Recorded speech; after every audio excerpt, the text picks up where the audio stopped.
আসসালামু আলাইকুম। Expert holiday 365 এর পক্ষ থেকে সকলকে জানাই আন্তরিক শুভেচ্ছা ও প্রাণঢালা অভিনন্দন। আশা করি আপনারা যে যেখান থেকেই দেখছেন সকলেই ভালো আছেন।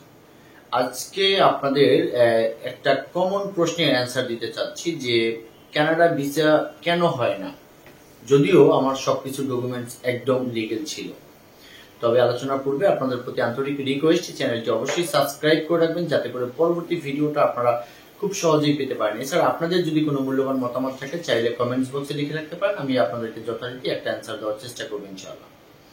দেখেন, বাংলাদেশ থেকে বর্তমান সময়টাতে যে পরিমাণ মানুষ অথবা যারা আমার এই চ্যানেলটা সবসময় দেখে বা আমার যারা খুবই কাছের, অনেকেই কিন্তু অ্যাপ্লিকেশন করে ভিসা পেয়ে গেছে। এবং কি এর বিপরীতে যে ঘটনাটা ঘটে মাঝে মধ্যে, যে অনেকের অনেক পেপারস গুলো খুবই স্ট্রং, একদম বেশ কয়েকটা কান্ট্রি ভিজিট করা, ব্যাংকে লিকুইড মানি প্রচুর এবং কি এফডিআরও ভালো, সবকিছুর পরেও কিন্তু আসলে তাদের ভিসা দেয় না। তো আসলে তারাই আমাকে এই ধরনের একটা কমন প্রশ্ন করে থাকে যে ভাই আমার ভিসাটা কেন হলো না, অথবা আমি এতগুলো পেপার সাবমিট করে অ্যাপ্লিকেশন করেছি, তাহলে কি কানাডা আমাকে ভিসা দেবে না দেবে না, এটা আপনার অভিরুচিটা কি, এরকম একটা কথা আমাকে বলে। তো আসলে যখনই আপনারা আমাকে এই প্রশ্নগুলো বেসিক্যালি হোয়াটসঅ্যাপে অথবা ফোন করে বলার চেষ্টা করেন, আপনারা জানেন যে আমি সাংঘাতিক আকারে ব্যস্ত থাকি। ব্যস্ততার কারণে একমাত্র আপনাদের জন্যই কিন্তু আসলে আমার আজকের এই ব্যস্ততা। এই ব্যস্ততার কারণে আমি অনেকেরই হোয়াটসঅ্যাপে নক করতে পারি না সঠিক সময়, বা ফোনে ইনফরমেশন দেওয়াটা আমার জন্য খুব কষ্টকর হয়ে যায়। তো সঙ্গত কারণেই আপনাদের যেহেতু একটা কমন প্রশ্ন, তো এটা আসলে অ্যান্সার দিতে আপনাদের সামনে আজকে হাজির হয়েছি। তো যাই হোক বন্ধুরা, একটা জিনিস মাথায় রাখতে হবে যে ভিজিটর ভিসা বলতে আপনি ওখানে ঘুরতে যাবেন। তো আপনি যদি জেনুইন ভাবে একটা ভিজিটর হয়ে থাকেন, এই জিনিসটা কিন্তু আমরা আসলে কাগজপত্রের মধ্য দিয়ে প্রুফ করার চেষ্টা করি ভিসা অফিসারের কাছে, অথবা আমরা আসলে যথাযথ পেপারস গুলো সাবমিট করি, যেটা কিনা আপনার বাংলাদেশে ফিরে আসার টাইস গুলোকে সবচেয়ে বাড়ায়।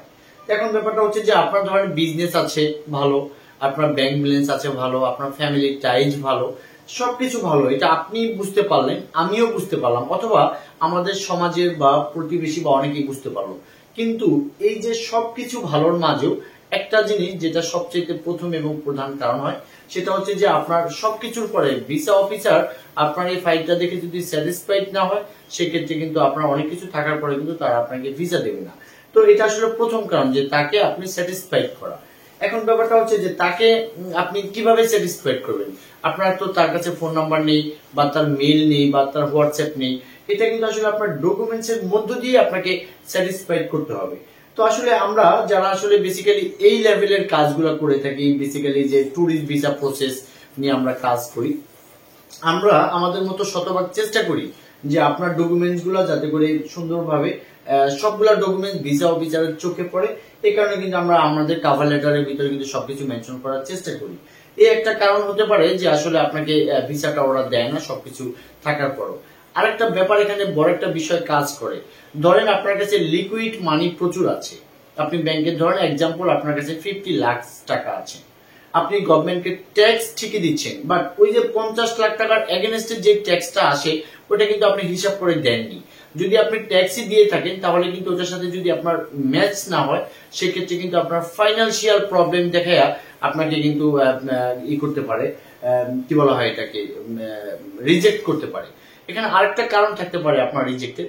অনেকে আছে লিকুইড মানি একটা ভিজিটের জন্য যে পরিমাণ দরকার, সেই পরিমাণের চাইতে কিন্তু অত্যাধিক যখন আপনি বেশি দেখাতে যাবেন, তখন কিন্তু আপনাকে ভিসা নাও দিতে পারে। তখন কিন্তু আপনার যে ইনকামটা আছে, ইনকামটাকে পিওর ইনকাম বলে তারা গণ্য নাও করতে পারে। এটা কিন্তু ভিসা রিফিউজ হওয়ার একটা কারণ। তারপরে আপনার তৃতীয় যে কারণটা হতে পারে যে আপনারা সবকিছু দিয়েছেন, বাট এটা তার কাছে শ্রুতি মধুর হয়নি। বিশেষ করে আপনাকে আমি একটা এক্সাম্পল দিই, যে আপনার সব ওকে, বাট আপনার ট্রাভেল আইটিনারিটা আপনি করলেন, আপনি ধরে রাখেন আপনি নিজেই করলেন। আপনি ধরেন বাংলাদেশে এক্সাম্পল, আপনি ধরেন বিদেশি মানুষ, আপনি বাংলাদেশে ঘুরতে আসবেন। এখন আপনার ট্রাভেল আইটিনারি যদি এরকম হয় যে সকালবেলা আপনি ফ্যান্টাসি কিংডম দেখবেন, আপনার বিকালবেলা গিয়ে আপনি কক্সবাজার দেখবেন, তাহলে কিন্তু ফ্যান্টাসি কিংডম থেকে কিন্তু কক্সবাজারের দূরত্ব যদি আমরা গাড়িতে যাই, তাহলে কিন্তু প্রায় 8 থেকে 10 ঘন্টার একটা পথ।